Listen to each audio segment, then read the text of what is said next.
right now, but how are you feeling overall about your performance? I feel good. Damn, this is loud. Tough guy. He did everything we thought. He's tougher than I thought. I dropped him a few times, but he's tough, dude. Mashed my hand pretty bad. It's real mushy. I thought I broke my hand. I was gonna say some shit in the corner, like I think I broke my hand, but I'm smarter than that, and kept it clean. But I mean, it's what I expected. Only thing different is that he's a little tougher than I thought, but you know, we did what we had to do. Did you think you had the fight finished early on when you dropped? He looked very hurt when you first dropped him. I mean, did you think this is over? Yeah, but we know he's tough. He's one of the most durable guys in the UFC. Been around forever. But yeah, he's resilient. You know, I think too he has good cardio. From Albuquerque, trains at 6,000 feet. So when you're hurt and you have good cardio, you could recover. So I think that's the only thing that saved him.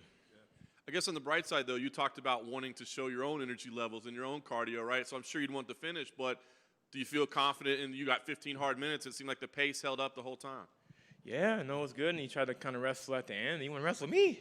I'm gonna wrestle you. So I think I had over 4 minutes control time in that final round.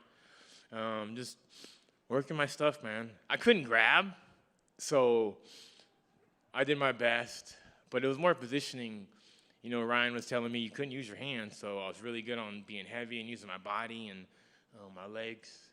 But I'm happy, My second co-main event, second win as a co-main event.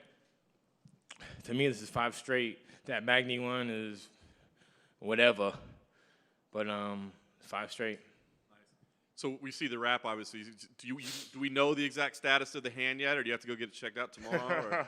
My bone's sticking out. Dr. D put it in, and and then I was talking to Heidi Andral, and then I said, bye, Heidi. Then it popped back out. So, yeah, it's pretty nasty. I showed everyone, and they're like, ugh, you don't got to be a doctor to know that it's fucked up. So I guess then you really can't look to what's next right now. You got to get this thing healed up. Yeah, they think it's broken or the capsule's torn or something. But MRI, no big deal. I'll keep pushing. I want to fight soon though. Once this is healed, I want to fight. I want to keep fighting. Max, split decision, but you got it. It's the first split decision you've won in the UFC. How'd that feel? BS, yo. First of all, it took way too long I'm standing there like, what the hell are they waiting for to call this damn fight?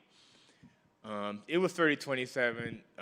Tim Means walked up to me after the fight and said, you won 30-27. You won unanimous. That was bullshit call. So for him to say that should tell you something, I thought I won clearly. I don't know what round he beat me in. Congratulations. Thank you. But thank you for the split. Yeah, those splits, they hate me. They do. They freaking hate me. I just have one fun one I've been asking everybody. What's your favorite Halloween costume from when you were a kid? A Ninja Turtle. I used to want to be a Ninja Turtle when I grow up. So we're getting close. Which Ninja Turtle? That's a very important question. I was kind of like a mix. I was a leader like Donatello. I was mean like Raphael, funny like Michelangelo, and a nerd like Donatello. So a mix. Thank you. Another one. And what's your prediction? Pain. Thank you, guys. See you next time.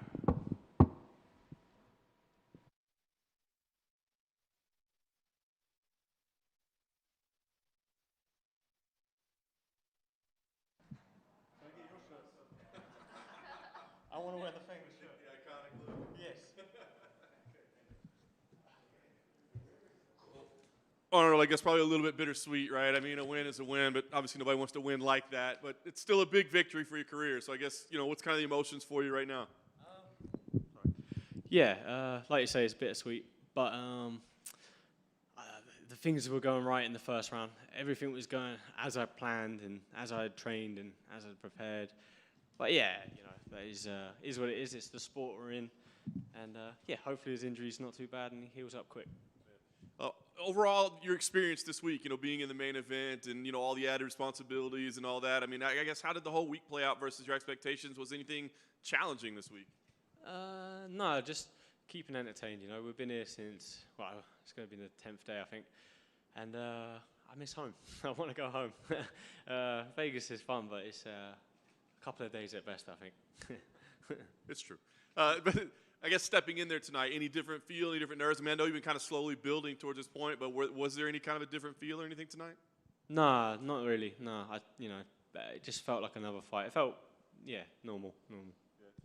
And as you said, things were going your way. It seemed like you were really gaining momentum late in the first round. I mean, was there anything that he did that surprised you or anything that, you weren't expecting there tonight?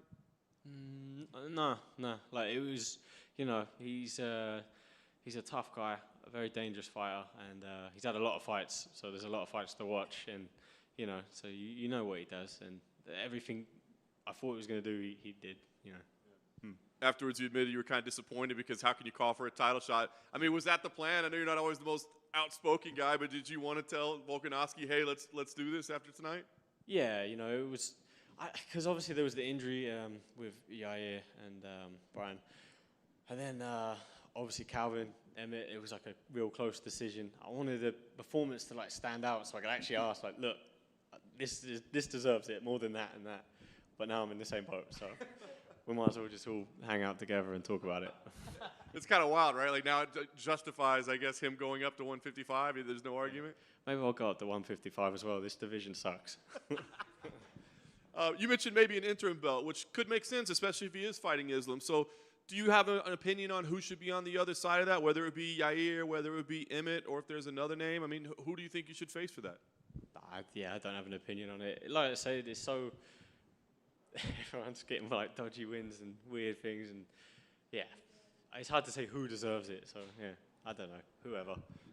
Last thing for me, it's kind of wild. I feel like we didn't get much resolution as far as things go. But I guess for you, if you don't know who's next, you don't even know what's next, but you know when is next. I mean, do you want to take some time off now, or would you prefer to stay busy and get yourself in a position? What's the plan, you think? I'd like to enjoy Christmas a little bit. There's that March card in London, apparently. I don't know. If there's going to be a stadium happening, I don't know. But I don't know if that's happening. Is anyone enlighten me on that? He's shaking his head, so we're not getting a stadium? You know? He ain't sure. Okay. Yeah, no, we're no clearer. Hey, Arnold.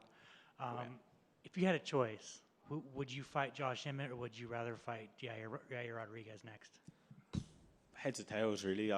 They're both dangerous in their own way. Both very different fighters. I don't care. How did it feel to be active this year? It's the first time you fought twice Yes. since 2019. How does that feel? I'm probably the most active fighter in the division right now, I think. Right? Surely. No one fights more than once a year. Right? Yeah. No, it feels good.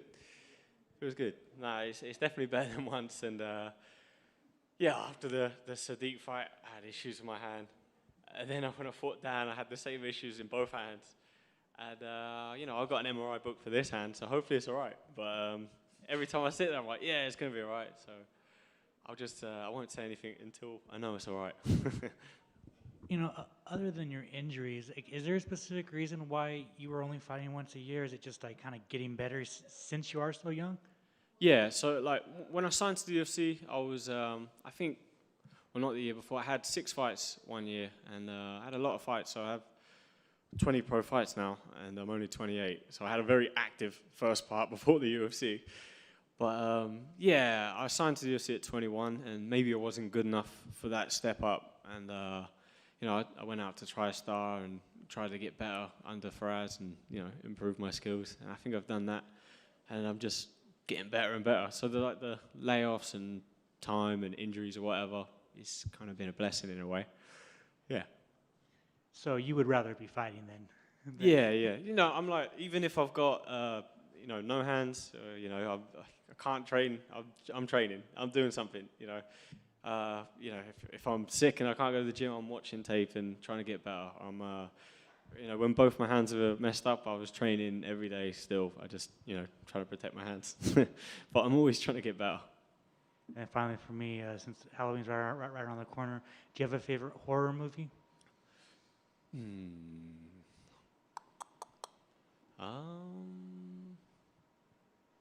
No. Terminator. I like Terminator, the first one. That's a horror movie. Is that a horror movie? Yeah. Yeah, for sure. Yeah. Okay. Congratulations. No, I actually watched Dog Soldiers once when I was a kid. I don't know if anyone's ever seen that film, but it was like that haunted me for my whole life. It was like basically these soldiers go out to the woods and they turn into werewolves, and they haunt these people in like some house in the middle of England somewhere. And that was the scariest thing I've ever seen. I don't think I'll ever watch a horror film again. So the end of that first round, when Cater did that sort of awkward-looking jumping knee, there was that moment when eventually his knee kind of buckled and he went down, and there was a little hesitation for you. Was it because of the knee, the way you threw it was sort of awkward, or were you a little surprised that he actually fell down after that? Yeah, I was just, I thought for a second, oh, he was done, and then he wasn't, and I was like, okay, he's tough as they come. As soon as I pounced him, he up-kicked me, and I was like, oh, I thought you were finished. Yeah, and then I got the choke on, and he fought all the way through it. So, and even in between rounds, there was a chance I thought maybe he wouldn't come out for the second round, and being the guy he is, of course he was. It was stupid of me to think he wouldn't come out. But yeah, no, he's a tough guy. Well, that's actually was going to be my second question. I was wondering if you guys had thought that, and do you allow yourself to worry about that, or do you have to just kind of clear your mind and don't think about that and just think that he's going to be coming back in fully ready to go? Yeah, I was actually thinking he was going to come out and, come out hard. His corner was saying I was going to, thank you very much. Nice. I heard his corner shouting that I was going to come out hard to try and get him out of there because of the leg, but I was actually thinking the opposite. I thought he was going to come out hard, so I was planning to sort of observe, and Fraz told me to have a look, sort of scope the injury out and see what was going on. It's hard to hold like that. Well, that was last. Is that celebratory cake? What do we got up there? I don't know. I think there's a birthday, Heidi's birthday. So There you go. Well, we'll let you have your cake. Congrats on the victory. Thank you, man. Appreciate it. Thanks, guys. We're good?